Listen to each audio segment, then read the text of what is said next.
Throughout time, there have been intersecting moments when the cycles of the great cosmic clocks line up in such a way that we're not only given a glimpse of all that is possible, but we actually have the opportunity to step beyond all that we have known as truth and participate in a grander truth within a higher level of consciousness. Consciousness, consciousness, consciousness, consciousness, consciousness, consciousness.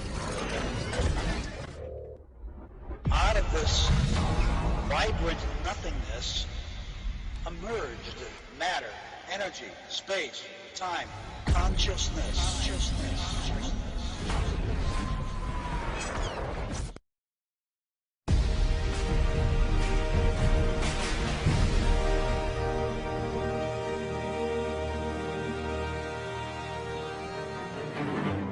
was created by greed. It was created by greed and fear.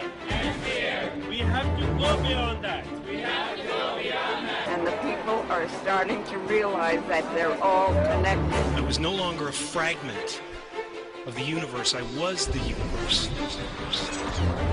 As 6.2 plus billion people of the Earth witness unprecedented changes in their world. More and more obvious to people that there's a shift going on, a planetary shift. We are the generation of hope. We are the generation of hope. Another me, another dream. You cannot escape the responsibility of tomorrow by evading it today. Don't forget to test your camera. We'll keep track of that, please. That's straight, land home. Okay, Charlie, say, well, here we go, here we go, here we go, here we go.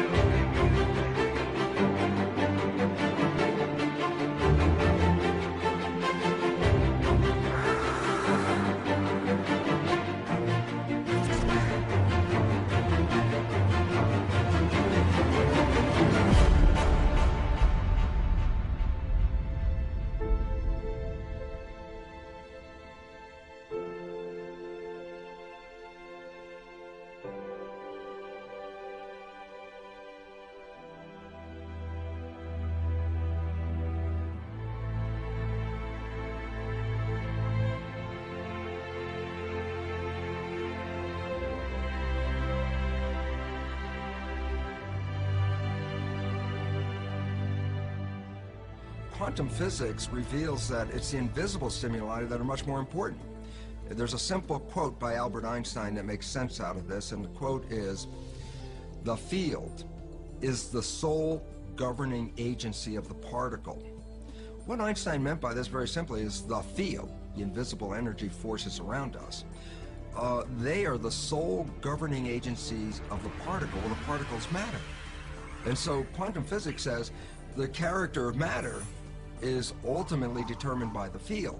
If we were ever going to interact with our bodies, if we want to heal our bodies, we want to create peace in our families or our communities, we must speak to the fields that connect all things. We must find a meaningful language, a non-verbal language that communicates with the stuff that this world is made of.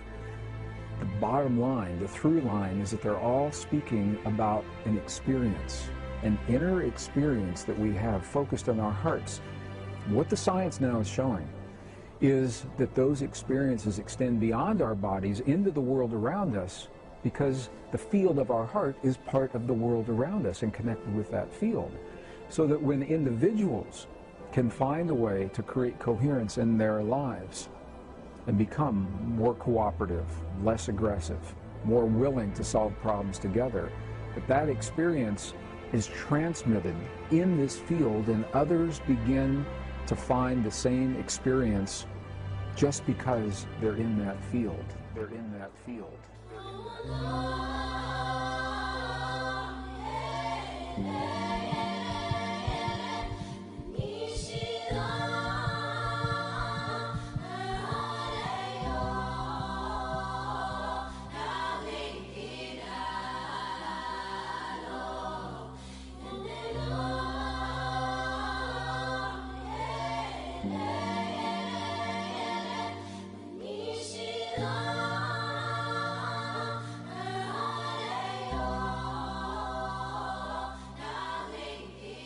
This chart shows a dotted line going up and down, which is the rise and fall on a daily basis of the number of people who are meditating as a group in Jerusalem. It's all on a volunteer basis. And the solid line represents progress towards peace in the war in neighboring Lebanon. And even before the benefit of statistical analysis, you can almost see from the raw data that progress towards peace, measured by reduced war deaths, reduced war injury, progress towards negotiated settlement among the rival factions, that progress towards peace goes up and down almost in lockstep with the number of people who are meditating as a group, radiating this influence of inner peace to become outer peace. When this was subject to mathematical analysis, the likelihood that this is simply due to some fluke, due to chance, is less than 1 part in 10,000, which for a social scientific experiment is extraordinary. To be able to say something with this certainty, that group meditation prevented war, that is a really remarkable finding. The likelihood that this reduction of war was again simply due to chance and not due to the meditating groups was less than 1 part in 10 million. There is far more evidence that group meditation can turn off war like a light switch than there is evidence that aspirin reduces headache pain. Aspirin reduces headache. Aspirin reduces headache.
Meditation can help us here at Occupy Wall. No problem can be solved at the level of consciousness at which the problem was created. Put your hand on your heart,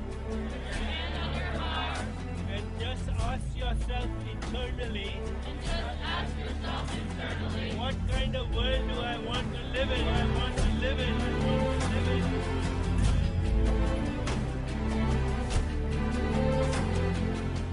Now ask yourself,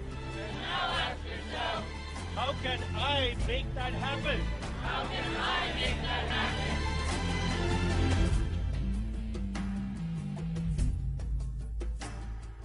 A question tonight, can you actually measure the emotional outpouring in a worldwide crisis? Sometimes scientists think that they have done just that. Their machines and computers found a bizarre pattern right after several global disasters. CBS 2's Brendan Keefe explains this phenomenon.